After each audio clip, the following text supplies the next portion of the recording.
Hello students, hope you are doing great. I am Revan Siddhaya, your chemistry educator only at KLM Institute. Today's topic under chemistry is chemical reaction. This is the part 2 of the chapter and hope you have watched part 1. In part 1 we discuss how to write an equation and how to balance an equation. In this video we'll learn about the types of chemical reactions. Before knowing the types, let us understand what are chemical reactions. So imagine four atoms here. Let's label it A, B, C, D. I'll draw the C and D atoms here and they are connected in between. A and B has a bond, C and D has a bond. What is this? This is an atom. A is an atom, B is an atom, C is an atom, D is an atom, and A and B are connected to form a molecule. Now, what is a chemical reaction is? The breaking of these bonds and making new bonds. This is what is a chemical reaction. Chemical reaction is a process where the bonds are broken and new bonds are formed between them to produce new substances. Before A and B was a molecule, now A and C is a molecule. Hope you guys have understood. This Now let's move on to the types of reaction. There are so many types of reaction, but we'll only discuss a few types which can be categorized by combination, exothermic reaction, decomposition reaction, displacement reaction, double displacement reaction, and oxidation and reduction. These are the type of reaction that we are going to discuss today. Register today at KLM Institute for free online classes, revisions, doubt clearance, private online and offline classes, Olympiad exams, and win prizes, scholarships, and much more. So this is the first type of chemical reaction, combination reaction. To understand chemistry, students, we need to perform experiments. So that's what we'll do today. Let's go ahead with combination reaction. So students, this is the reaction between calcium oxide and H2O, that is water. Let us see what happens when we add water to the beaker. You can see these bubbles forming and the temperature is rising. Let us pause the reaction and understand what is really happening here. We are adding calcium oxide, that is CaO, plus H2O.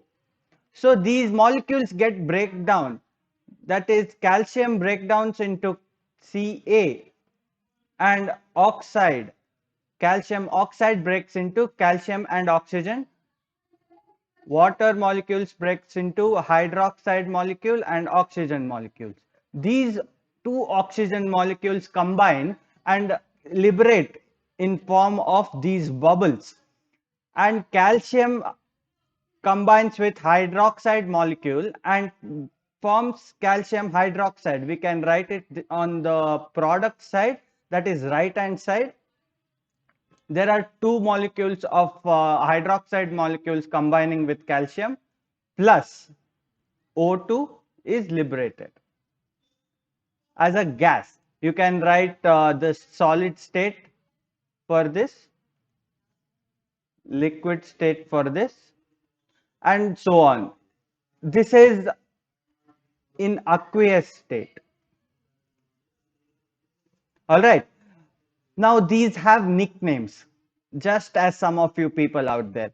This calcium oxide is known as quicklime, and also this calcium hydroxide is known as slaked lime.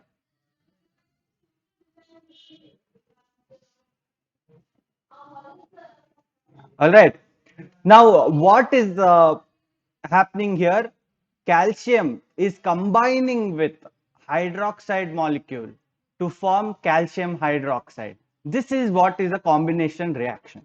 So students, hope you have understood the combination reaction. How does it occur? Let us see few more examples of such. Burning of coal is a beautiful and very easy example. Coal is made up of carbon. It combines with the atmospheric oxygen when we burn it. You can put the symbol of heating here, and CO2 is released in the atmosphere. This is in gaseous form. This is also in gaseous form. This is in the solid form. We have learned this in the last part of chemical reactions video. Please go through again if you don't understand how to write this equation. So let's see another example. Formation of water, students. We all know water is known by H2O. So how does it form? H2 plus O2. When it combines together, it forms H2O. Let's balance this particular reaction. Here, oxygen has two molecules. Here, it has only one molecule. So let's add 2 here. So this is a perfectly balanced equation. Let us move on to exothermic reactions. Let us see the definition first and try to recall an example. Reaction in which heat is released along with the formation of products is called exothermic reactions.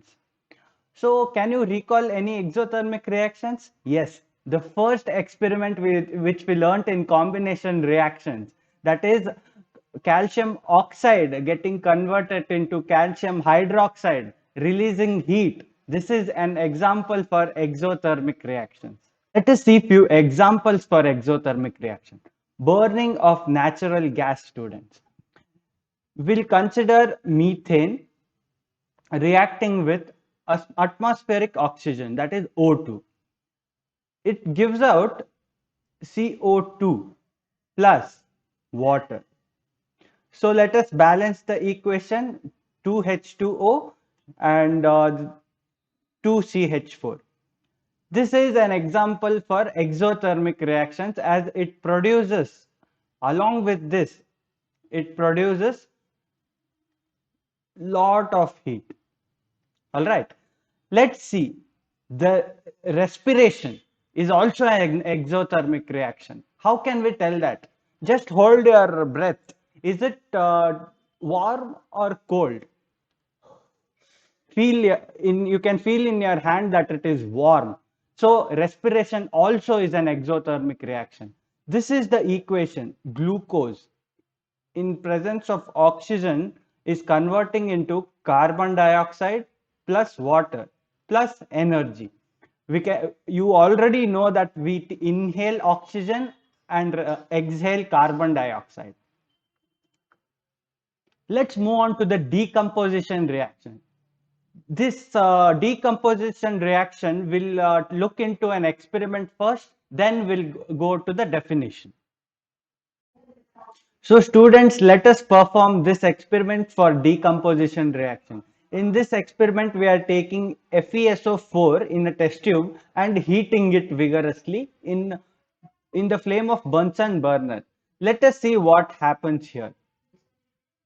I'll turn on the flame here. You can see the green colored FeSO4 is getting decomposed into ferric oxide and sulfur dioxide plus trioxide.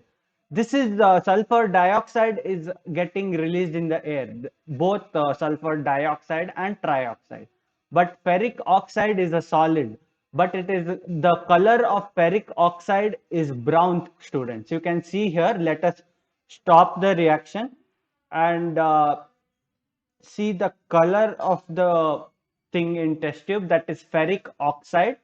We'll write down the equation so that you can understand it better. FeSO4 upon heating is breaking down into what? Yes, ferric oxide, Fe2O3 plus SO2 plus SO3. This is sulfur dioxide, this is sulfur trioxide, this is ferric oxide. Ferric.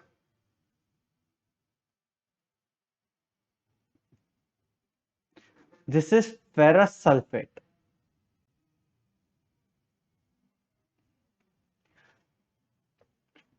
So students, what is happening? FeSO4, one compound, is getting decomposed to form new substances, two or three new substances. So here in case of this, three new substances, that is ferric oxide, SO2, that is sulfur dioxide, sulfur trioxide. So this is a decomposition reaction. So students, hope you have all understood the experiment.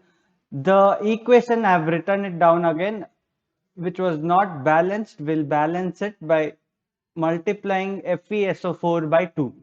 So let us look into the definition of decomposition reaction. Reactions where a single reactant, which is FeSO4 here, breaks down to give simpler products are called as decomposition reaction. These are the simpler products formed here, students.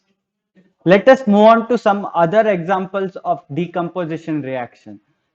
The decomposition of calcium carbonate. We'll write down the reaction first. CaCO3 upon heating gives CaO, that is calcium oxide, students, which is also known as correct quicklime. Plus, it also releases CO2 in the atmosphere. So the common name for calcium carbonate is also called as limestone. It is found in nature, students, and from limestone there is a huge manufacturers of calcium oxide. So this is also an example for decomposition reaction. Let's look into one more example, that is decomposition of lead nitrate. This is a huge molecule that is broken down into PbO, that is lead oxide, NO2 and oxygen.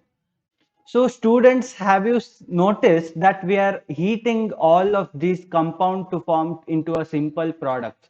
This is simply known as thermal decomposition. Let us look into another example, decomposition of silver chloride, students. This is silver chloride, that is AgCl, which gives out silver and chloride just in presence of sunlight, students. You can see the illustration here. A china dish is placed in front of a sunlight where silver chloride is added in it. It slowly, not instantly, students, it slowly converts into Ag and Cl2. So this is all about decomposition. Register today at KLM Institute for free online classes, revisions, doubt clearance, private online and offline classes, Olympiad exams, and win prizes, scholarships, and much more. Let us move on to displacement reaction. Again, before knowing the definition and reading the definition, we'll go to see an experiment. So students, let us move on to the experiment of displacement reaction. So what is happening here? We are taking CuSO4 in these two test tubes and we are adding 1 gram of Fe, that is iron crystals, into the solution, and let's see what happens. We are adding Fe, students. Now you can see I have kept two test tubes just because you can see the difference between these. You can see the blue color solution of CuSO4 is getting decolorized. It is forming into some other color. You cannot accurately see the color here. It's a little greenish here. So let us write down the reaction. We know we are adding CuSO4, that is copper sulfate. To that we are adding Fe, students. It gives FeSO4, that is ferrous sulfate,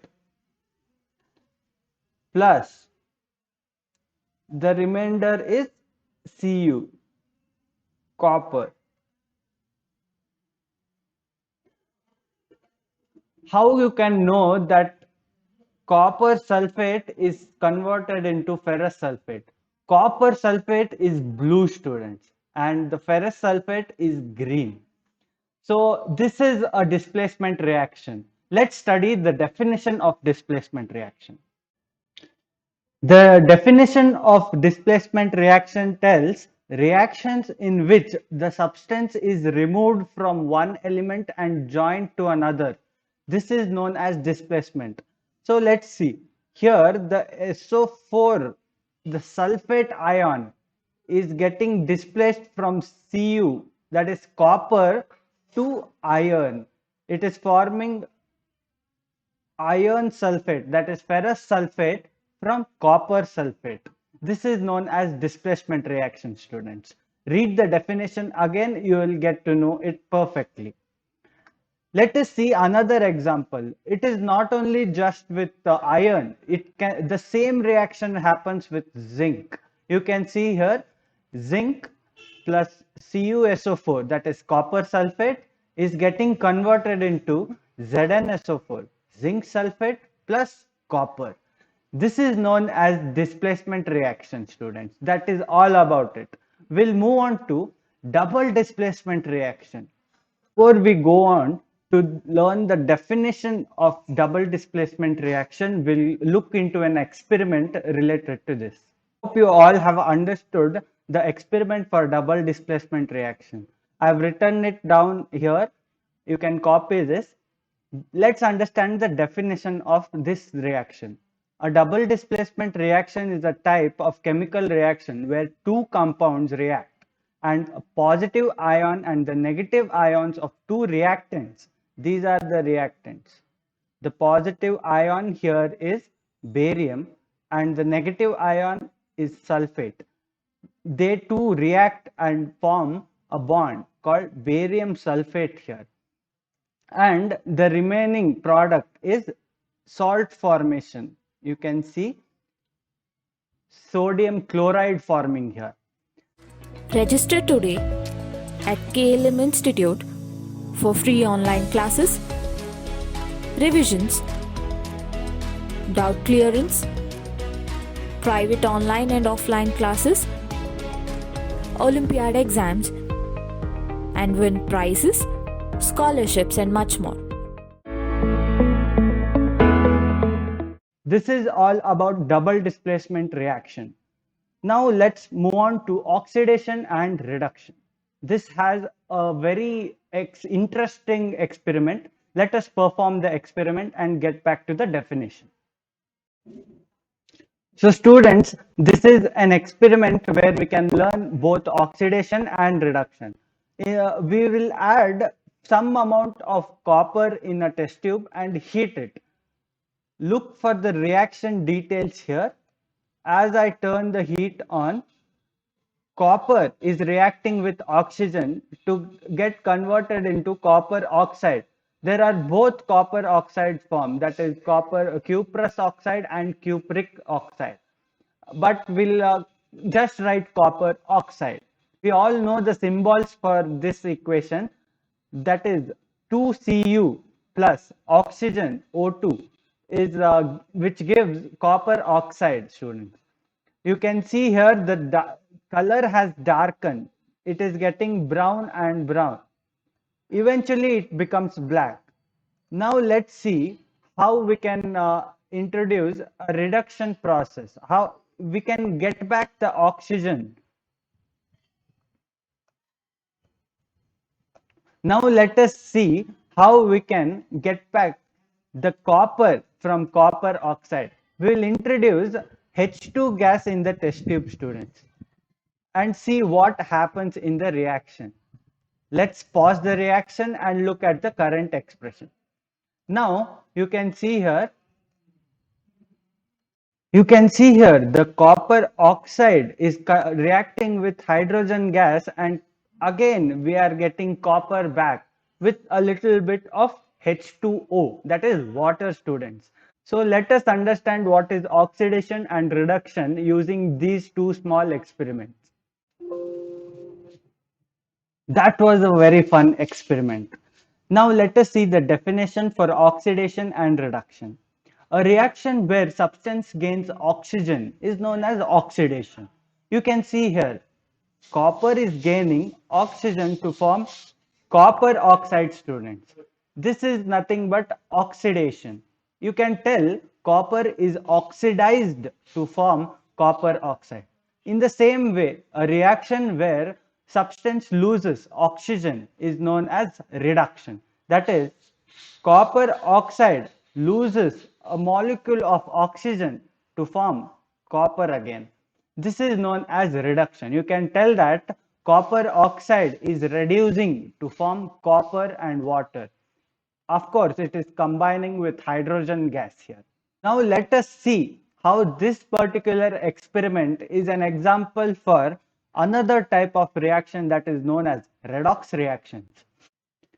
A reaction where one reactant gets oxidized and the other gets reduced is called as redox reaction.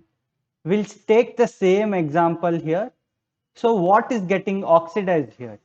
H2 gas, hydrogen gas is getting oxidized to form H2O, that is water, students. But CuO, that is copper oxide, is getting reduced to form Cu. It is losing a molecule of oxygen. This is gaining a molecule of oxygen. So this is known as redox reaction. Let us see some other examples of redox reaction. Zinc oxide plus carbon is forming zinc plus carbon monoxide. So in this, zinc oxide is getting reduced to form zinc again, and carbon is getting oxidized to form carbon monoxide. In the same way, can you try this expression where the redox reaction is taking place? That is, where which molecule is getting reduced and which molecule is getting oxidized. Register today at KLM Institute for free online classes, revisions, doubt clearance, private online and offline classes, Olympiad exams, and win prizes, scholarships, and much more. So rusting is not just a laboratory process. It happens in our everyday life, such as corrosion. We can see the rusting of iron and a silver spoon getting corroded. This is called the rusting of any metal is called as corrosion. When you get a new iron material, that is, it might be anything, it will be shiny and lustrous, but after few days of keeping it in the air, it reacts with the atmospheric oxygen and it takes the oxygen to become iron oxide or respective oxides. This is oxidation process, students. We have just learned how the oxidation process takes place. This is a real life example and this is a very serious problem. You can see here the rusting of car and the rusting of bridges costs, the replacement of these parts costs a lot of money, students. Another such example is rancidity, students. This might have happened to you. If you keep anything containing fat or oil, it turns rancid, it smells bad, and it tastes even worse. You can see how the fresh oil is clear, but the rancid oil contains little black particles in them, so you cannot see through it completely. Thank you, students. That is the end of this topic. And feel free to comment down if you have any doubts. And please go through the video again if you need to. Have a great day.